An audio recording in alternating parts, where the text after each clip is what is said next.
Welcome to the Academy of Being with Tara McCallam. Get ready for an unorthodox invitation to being you and experiencing a life that defies logic and expands miracles. Have you ever thought to yourself, what else is possible in this life? Have you ever wondered if you were missing something or could become so much more? If you said yes, then join me as I take you to places you have only dared to dream about. I will break you open and expose the brilliant core of your being, empowering you to be and have a life beyond this reality.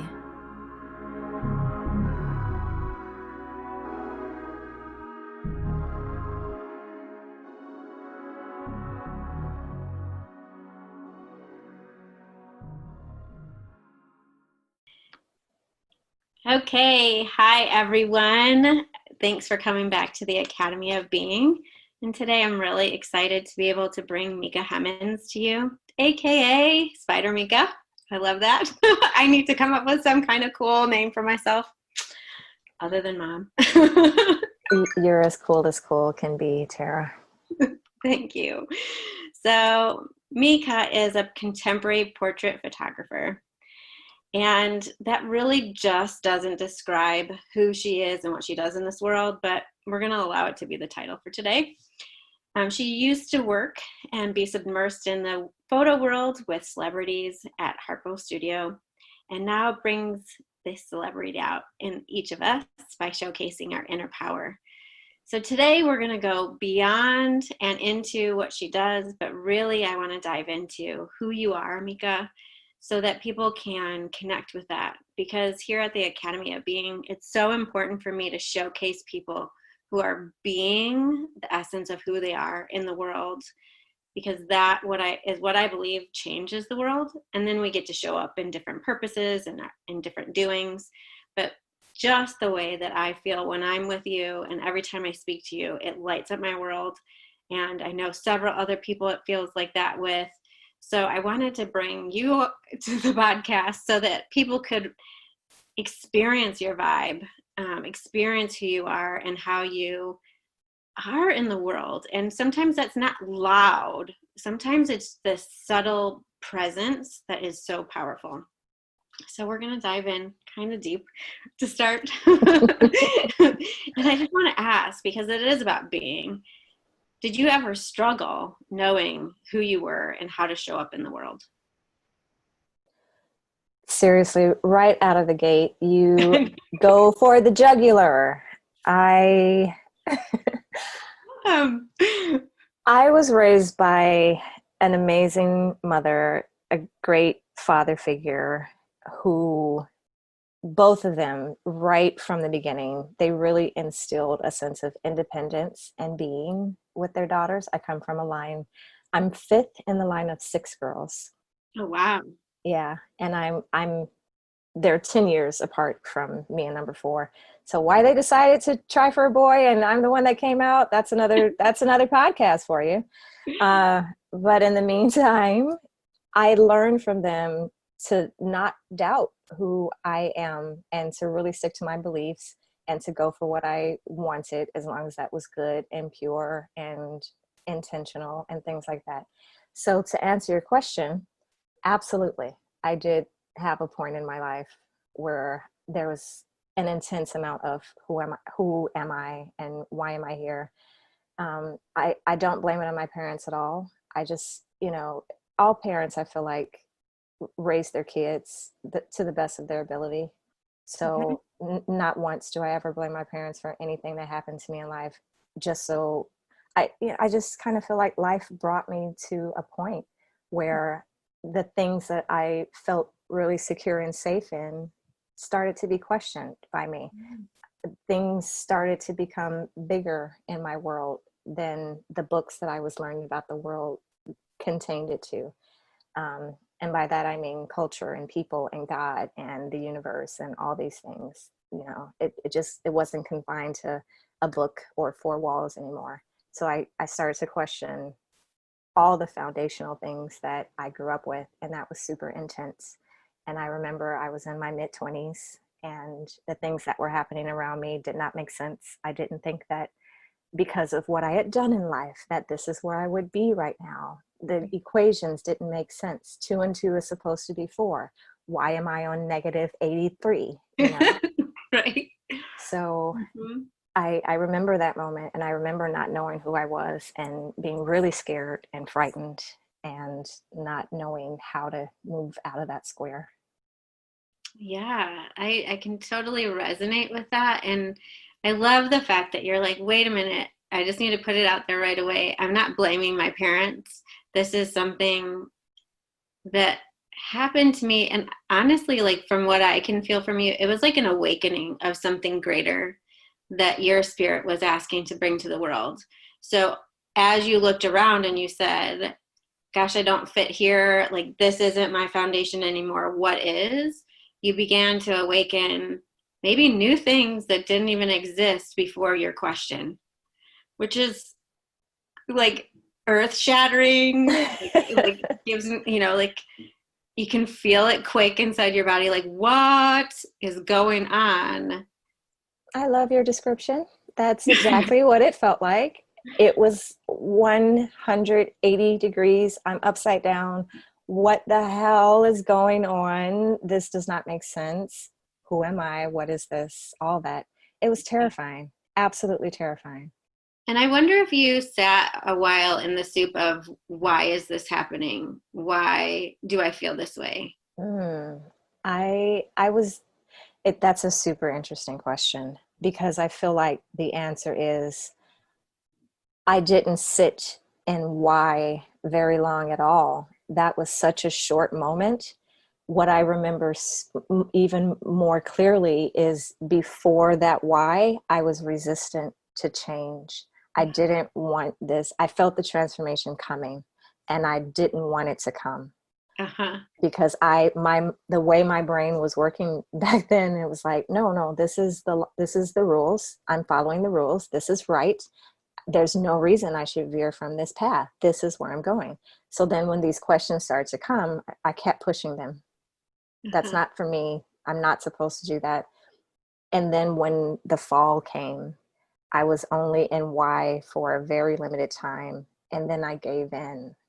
And that was, and I can't even use words to describe that moment. It felt like everything that I was pushing against, I literally just let my hands go and I let it wash over me. I let grief and sadness and hurt and pain and betrayal and guilt and shame and all those things, I owned them. I said, here's the door, open up. I'm going to feel you now because I can't push you back anymore.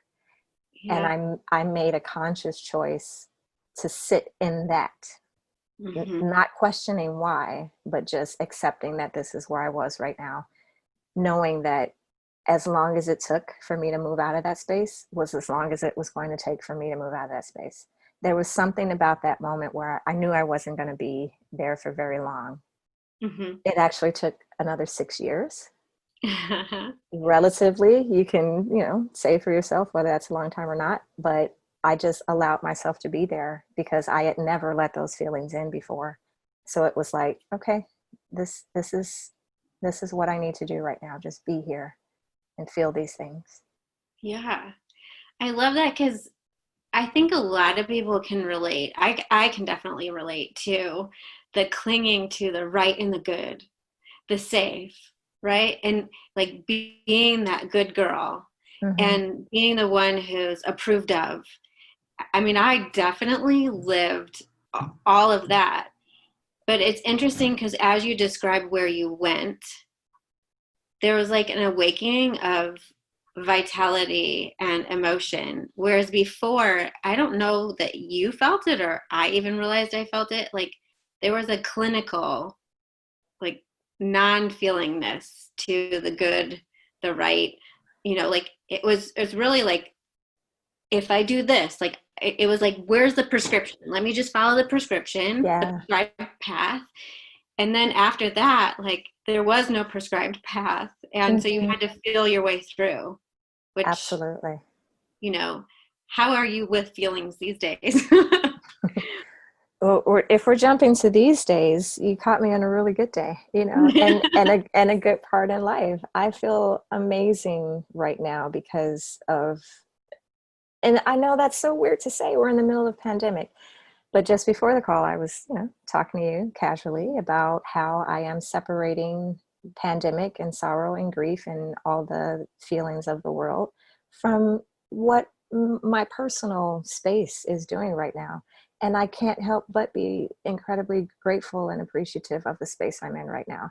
My relationships are super strong. I know who I am right now, complete opposite of what you asked me straight out of the gate. When, remembering that time when I had no idea who I was, to feeling right now that 100% I know who I am and what I want and what my intentions are and how I show up in the world. It's a night and day feeling. And I have nothing but gratitude and acknowledgement for that. Yeah, I can feel the depth of meaning to it. And I love that you also added like how I show up in the world, right? Because so many people are all about like, here's the goals, like, this is what I need. And like, they forget the experience of like what it's like to get there and to receive and be received on that journey. And it's like, people are after their love or this business. And yet in the midst of it, once they either have their love, they don't even see them, receive them, be received. Yeah. And so that piece, like how you show up in the world and how you allow the world to show up for you, that, like, yeah. Those are both of those things, how I show up and how I allow the world to show up for me, are huge focus points for me right now. I love this conversation because that's exactly, both of those things are exactly what I wake up and like, that's my meditation space right now. Seriously. Mm-hmm. Yeah, I have like goosebumps this whole time. This. I don't know if you can tell. I'm like, I want to reach in and grab you. I'm like, oh. So one day computers might be able to allow us to do that. Let's keep hoping. Right? Toucho vision, smell vision. I don't know. So my son, this is funny, this morning, like he didn't brush his teeth for his first Zoom call. And he goes, Mom, they can't smell my breath. It's really okay. So I'm like, how many times have I done that? Like nobody can tell yet. But anyway, like back to what you're creating. I love that you allowed that whole process to happen. I know that it's still happening too. Like we don't arrive at a place where all of a sudden life goes to always feeling great. And I think some people get into this journey and they think, I'm going to get to a place where I always feel great. But you give up a lot. Like you go back to that clinical feeling if you don't allow yourself the depth and the variety of feeling, right? You're talking about something that if I could stand on a mountaintop and with the world's biggest megaphone and say this to everyone who with ears, I would. This idea that I grew up in that environment, that culture where, trouble doesn't last always, and the storm will pass, and this is just a valley. We'll come out of it. We'll come through it.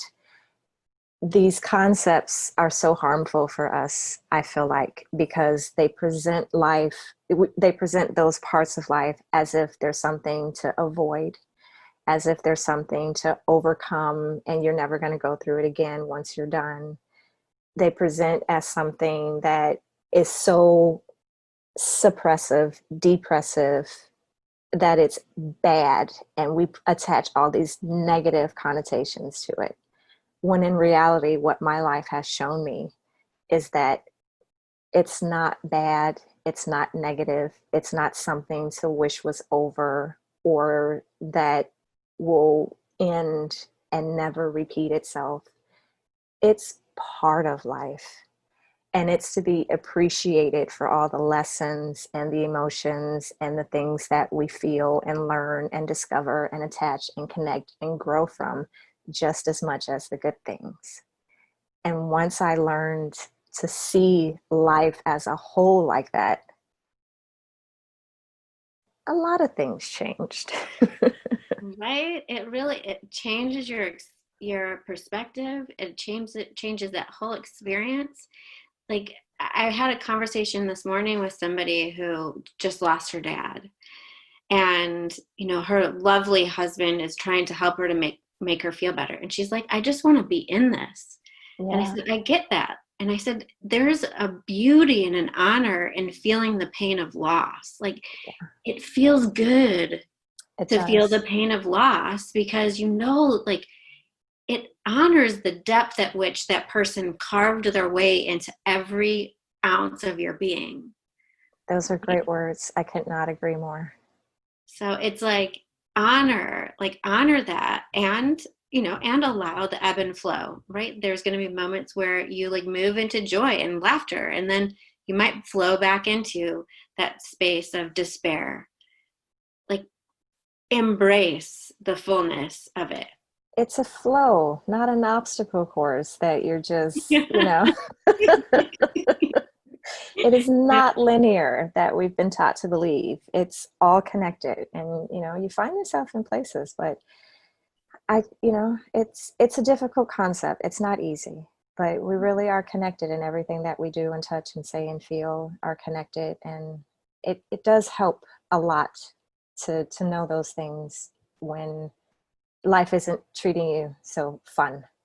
Right. Yeah. Yeah. And to allow ourselves and to be around other people who allow you to feel or be silent, however we need to be in those moments. Yeah, without a doubt. I love that. It's not an obstacle course. It's a flow.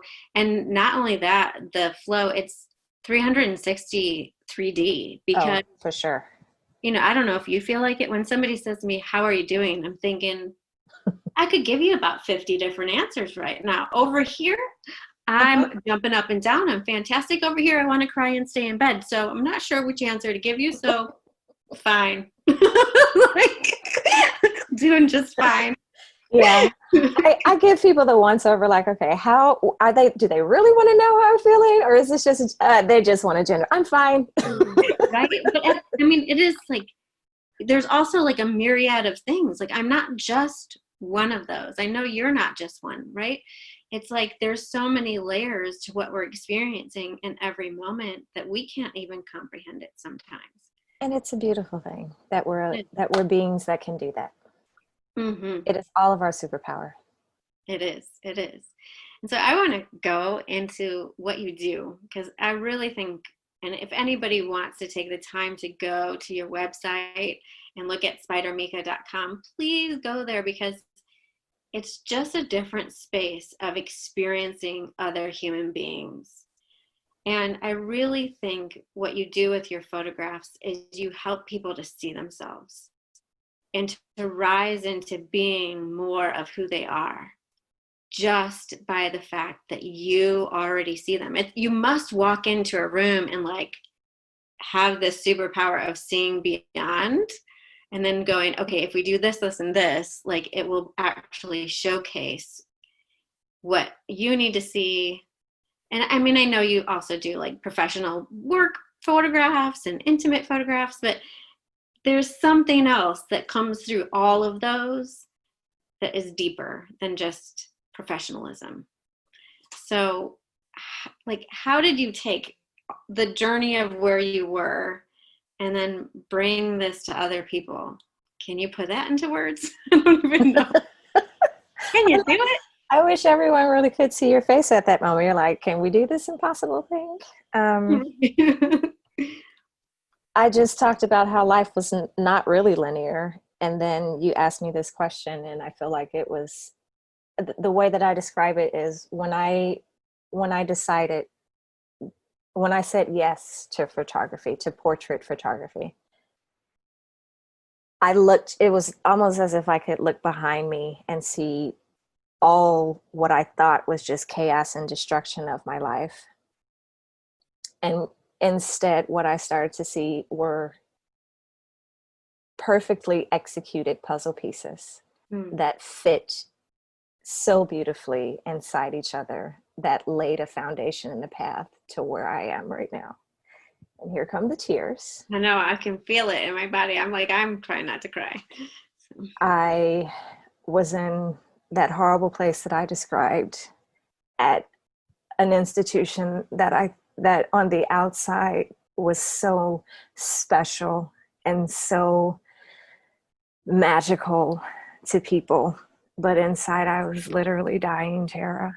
Mm. And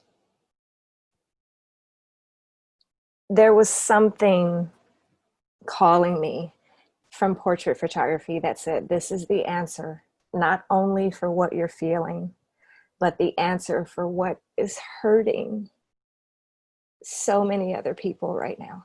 Mm-hmm. I was an editor.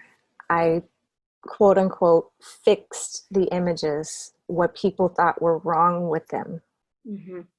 And I flipped it to become the photographer, to no longer say, I'm going to fix you, because there's nothing wrong with the way that we look. Right. Sure, there may be distractions. Sure, there may be a light that doesn't present you in your most flattering way. But we are so poisoned by this cultural idea that if we don't have $1 million or we don't look like this cookie cutter thing that Hollywood gave us, that we're imperfect or not beautiful. And we don't realize what those words do to us. To have that in the back of your head all the time, I'm not this, I'm not that, so therefore I can't be. Right. Imagine how that affects every single aspect of your life, your work, the way you use the way you raise your children, the way that you show up in your personal, intimate relationships. It affects everything. I agree. So I came from that place of suffering, and I came from that place of not seeing my own self as worth it, as valuable, as beautiful, any of those things. And I saw photography as the tool that I needed to use to help both myself and other people see there's nothing wrong with us. Yeah. And the more that we learn to love who we are and not make excuses for the things that we are not, the better, infinitely better we can show up in the world and teach other people to love. We cannot love or teach to love until we learn how to love ourselves. And everything we do needs to come from a place of love. So I saw my work as foundational, going back to the roots. I'm not just turning on a camera and a light and saying smile and clicking a button. Mm-hmm. I need people to realize this foundational truth that they should not leave my space without knowing that they don't need to look like anything else than themselves to be amazing. Mm-hmm. I so love that, because it's what is the difference when I see your photography. Most photos that are out there feel very two-dimensional to me. Like they just seem forced. The person feels empty. And yet everything to do with yours, you can feel the eminence of that person. You can feel also the connection of you to them, because it feels like a conversation that's no longer you, but like I now get to be the viewer, right? And so all of a sudden I have this interaction with the person who's being photographed, and I'm not looking at them. I'm interacting with them. And to me, your photos are a living, breathing space, whereas most are just an image of a person. Right. I mean, I feel like that's how most people look at themselves in the mirror too. Like they look in the mirror and they're just seeing a two-dimensional thing. Whereas when we're interacting with others, they feel the essence of us. Right. Yeah. And you're able to capture that in a photo so that somebody can actually experience it for themselves and whoever else they want to share it with. But I think the most profound part is them experiencing themselves in a totally profound and transformative way. I can't say enough about the way that you've shown up in the world And then going back to something you said about that space where you were being, I don't know if you used the word suffocated, but you were in a lot of pain in this idealized magical world, but you were in pain. And I mean, I can resonate with that. Like, it's not, again, the space. It's when we're getting called out to become more of ourselves, the universe is willing to make wherever we're at as painful as it needs to be. It's like, you need to suffocate? I'll make you suffocate, right? and like, you want fresh breath, you're going to have to get out and stand on your own and rise up into the place. And thank God it got really painful for you. Sorry. Oh my gosh. For everyone I else. really want to wish pain on you, but I hear what you're saying, and you put it beautifully. You understand for sure. That was exactly what was happening, for sure. mm-hmm. And so as you're working with people now, what are some of your bigger visions or even smaller visions? Like, how are you asking to influence the way that the world is going with your photography, even influence individuals, I guess? That's primarily I think you're using the perfect word again. It's an individual, one person at a time kind of process. I didn't go into this thinking that overnight I was going to change the world. We are still, and we see the change happening, people are really coming to their own and not following the you need to be retouched to oblivion kind of culture that we were so incredibly saturated in. Now we're moving out of that space, and it makes me very happy. So I knew in the beginning that I wasn't going to change the world overnight.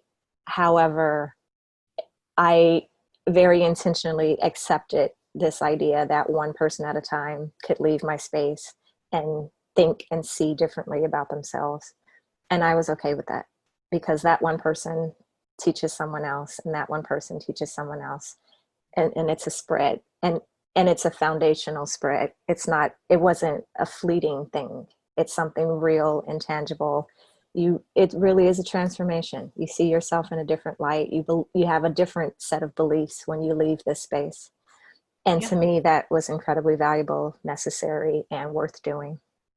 Yeah. And if you go to books like Power versus Force and Dr. David Hawkins, and he talks about how as you raise up in your vibration, you affect exponentially more people. I look at your one individual person as somebody who no longer is 2D, who isn't part of a herd mentality. They've walked into the fullness of their eminence, like, so not just their body, but like how they vibrate. So they're not even aware how many people they're affecting by walking out of your studio as the fullness of them. Yeah. So it's profound, because somebody else could be leading thousands and millions, but they're not leading them anywhere. They're not leading them into a space of transformation that will affect others in a pivotal way. Like, bringing that back, it's just massive.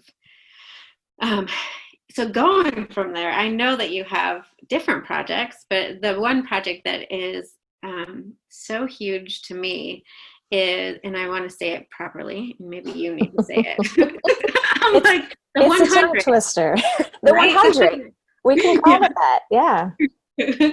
So can you describe it and what your mission is behind that?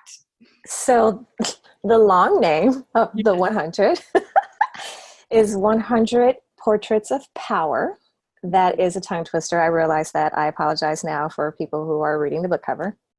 But this project, I'm going to tell the truth. I don't even remember anymore what came. Maybe I do. I think I do when I think about it. I remember just feeling that there was this alarm almost going off in the world where women were stepping up, and the Me Too movement was happening. There was a lot of women, powerful souls, being elected in these awesome governmental, worldwide important positions. And the song flowed across our country and across our world, that what we thought women were capable of has completely been abolished, smashed, glass ceiling, gone. We are important. We're doing it. We're marching. We're the creators of everything good. And what I started to see, Tara, was that we were kind of feeling, we meaning women, that only the ones on television and only the ones that were being written about were the important ones. And I had a huge problem with that, because I would look right next to me at the woman sitting next to me and see her power. And I couldn't see a difference between her and the person on television. The only difference was that one was being universally talked about and the other wasn't. So I decided I need to get in on this. I need to be a part of this. I need to, and exactly why I do what I do. I used to work with celebrities. Now I don't. Why? Because I want normal, everyday people to feel, to know that they are celebrity too, even though they're not on television. Same concept here. We all know amazing, powerful, nurturing, knuckle grinding, dirty, gritty, hardcore, gushing, drooling, deliciously yummy women who are doing mind-blowing things, and more attention needs to go on these people.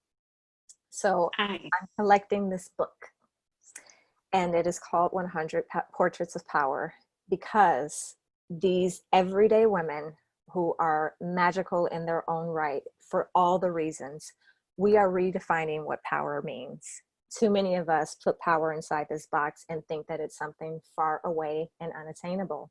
But no, it is us. It is here. It is now. It is within each of us. And I need more women to say, yes, I am powerful. And that's what this book is doing. I couldn't, like, high five, high tens, like all of it on that, because gosh, I think of, even like, people will ask you all the time, like, who would you sit at your table if you could sit with anyone? Like, what celebrity would you want to talk to? And I'm always like, huh, what? Like, it's always the people that I know. I'm like, that is who I want to talk to more. Like, I have brought people into my life because who they are just wows me. Like, it makes me sit in awe and say, like, I can step higher. Like, I can do more. I can be deeper. I can be more real. Right. And so that tangibility is so huge that it doesn't need to be somebody who's famous and on TV and got the right breaks, and some of those people are fantastic, and some of them, they are famous. They're not, like, how they're showing up in the world isn't necessarily what I would want to sit next to. They may have done great things, but how they emanate on a day-to-day basis isn't what I want to be hanging out with. And so that is the thing that's really important to me. That's definitely why I asked you to be on this show, because I'm like, you really emanate from that space, and you help other people to rise up in themselves, which is huge in a world where we're taught to be martyrs, we're taught to be victims, we're taught to carry other people and really make them lame, right? Like, if you carry somebody for so long, they're not going to be able to walk. Exactly. And yet you're like, wait a minute, you might have seen yourself this other way. Come into my studio. Let me show you a whole new mirror. Let me get you into the depths of yourself so that you can walk out knowing the truth. The truth.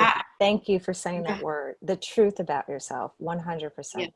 All the things that you said, it's time out for us to keep ourselves in this box.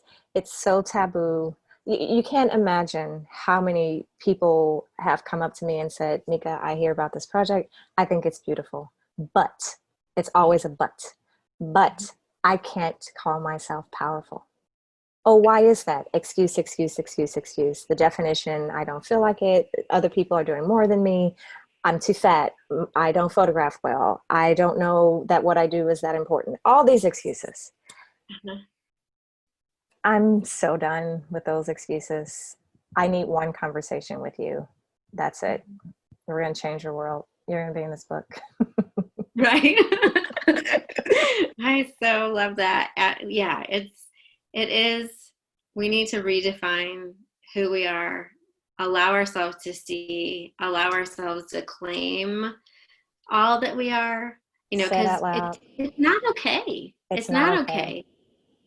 okay. I love the fact that in your studio, it's okay to claim your power, claim your beauty, claim your passion, claim your ugly, like I got ugly.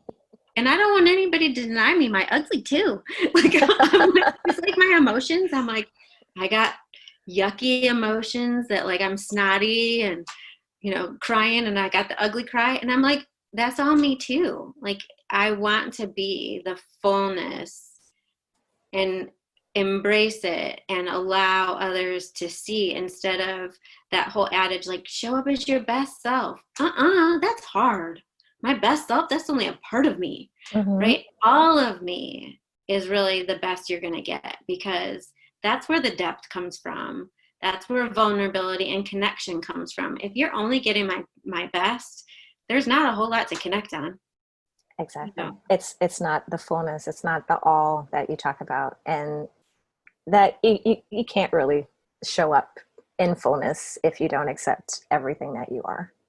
Right. And stop thinking that the parts of you that you don't personally like to show are bad.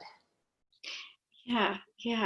And it's interesting because you say that, and I'm like, there's parts of other people that they don't like to show that I love. Not because I'm like, ooh, I love that you have problems. It's not that. Like, I love the parts that somebody else might judge about themselves. Like, I know my partner loves parts of me that I'm like, are you for real? Like, you like that? Okay, well, Yeah. maybe I need to change my perspective on this, and like, how much more fun could we have if we stop defining things as good and bad, and For sure. That's so perfect. I mean, you hit the nail on the head. It's like, how many people come into my space and tell me something like, oh, Meka, my ears, you got to be careful about those. Or, I got this, my left shoulder, it's got this little dimple in it. Can you not like show my shoulder? And I have to remind people, it's those exact things that the people who are surrounding us, that's what they love about you the most. We are the ones calling it ugly. Yeah, it's so true, isn't it? Yes. Oh my gosh. I'm like, I just want to hang out in your studio with you and meet all your people and bring you lots more people. So, is there anything else that you want to share about the world at large, or even about yourself, with the people who are listening? Like, maybe there's something that you wish somebody had told you about your being that you just wish other people would know right now, that might be resisting like you did 20 some years ago. I don't even know if it was 20. I'm just guessing. Like, how old am I again? I don't know if it was 20 years. I don't know. I'm like, just random throw out 20 years. I'm an old soul, but damn, Tara. No.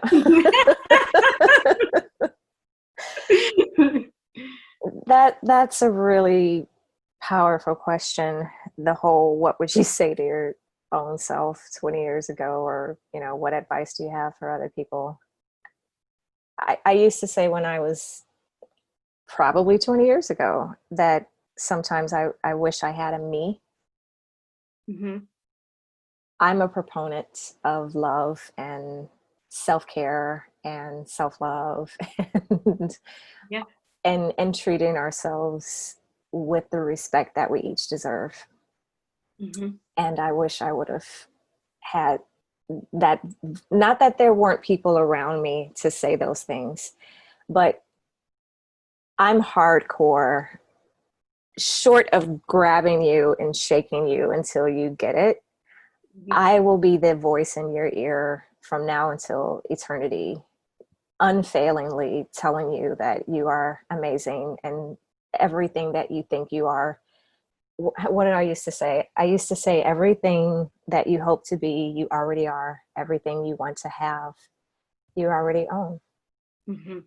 We just have to know that inside of ourselves to make it happen.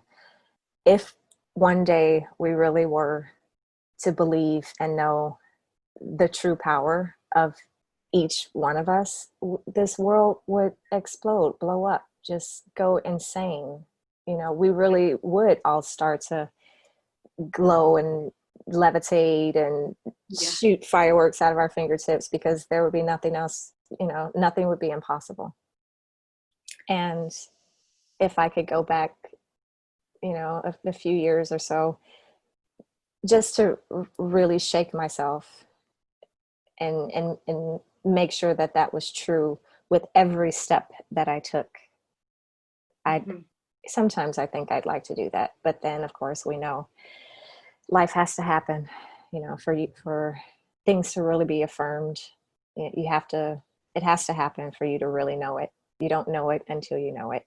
And I have my days where I'm okay with that too. Right. I love that though. I love the journey. I'm totally with you on the journey. And I want to say to both of us today, like, can we be that for ourselves just a little bit more? Like that fierce person who's like, you're amazing. Because I feel like I know that you are that for other people.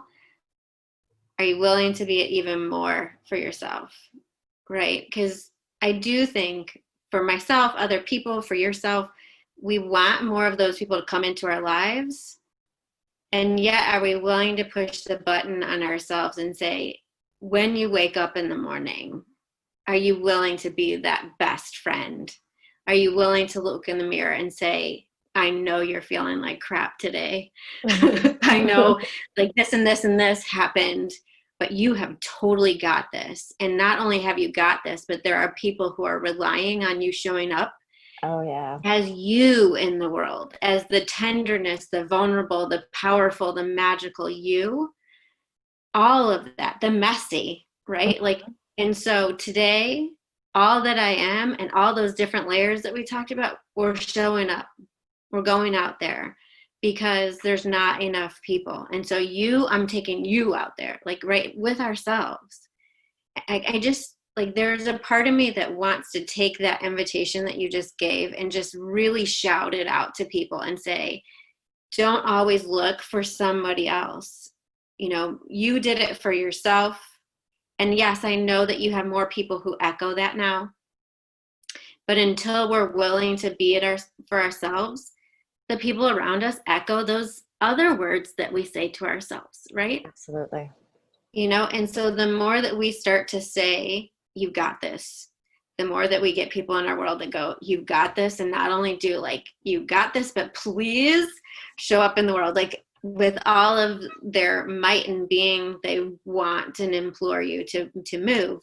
So I feel like that needs to be our greatest invitation for people that are listening today, is the willingness to maybe even pull back from the people in your life for a little bit and turn those words towards yourself and find out what will change inside you and then all of your relationships when you just are willing to be your biggest cheerleader, your biggest challenger, you know, and have your own back in the way that you've been having everyone else's. So, and if people can't do it, maybe they just need to come into your studio. And I am happy to do it for you. Right? And then, well, because I think if they go home with those photos, they can't deny this physical, tangible thing that they get to look at every day that speaks of their greatness, right? There's just something to that. There's everlasting evidence now that you will have literally forever. That's why I believe in prints. You know, what's the first thing people run toward if disaster strikes the home, God forbid? It's the photographs, the memories, the moments, the real you. Those are precious entities. So we make these things together, you and I. We create and frame these moments where that is the moment where you know without a shadow of a doubt that you are everything that you need to be. Mm-hmm. You take that frame, you print it, you have it forever. you look at it every day before you go out into the world, or Zoom right now, and do, Right. just that reminder that this is me. This is really, I didn't have to pretend with Meka. I didn't have to force this smile. The energy that I see in my eyes is 100% real. It's there. That is who I am. I tapped into it. I know that this is the person that I am. Can you just imagine what you feel when that's a daily reminder, and what happens in your life when you have that? Absolutely. Absolutely. And I think that more and more people need that, because I think a lot of people also have the photographs that are at home with the fake smile, with the eyes that are holding back the pain.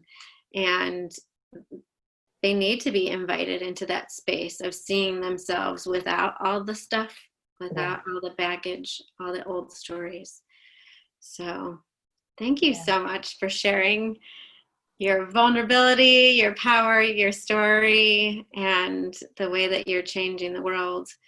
I really hope that more people will just go and even be on your website, check it out, and allow the photographs that are on there to change their life, because I don't believe the photographs just change the person that they were intended for. Experiencing them is a transformational experience. So spidermeka.com, right? That's right. Meka. Yeah. Bring out your power, girl. So thank you so much for joining me today. And gosh, I look forward to talking to you again. Maybe we'll get into a conversation about other things. I definitely feel like there's conversations about the intimacy of being you. So who knows? I might just have you on to have more conversations too. So I have no doubt that we have far more conversations in our future. And I just want to say thank you so much for inviting me into this space with you. It is never a dull moment, and you are such a beautiful creature, and I honor every second that I have to chat with you. Oh, thank you. I feel the same.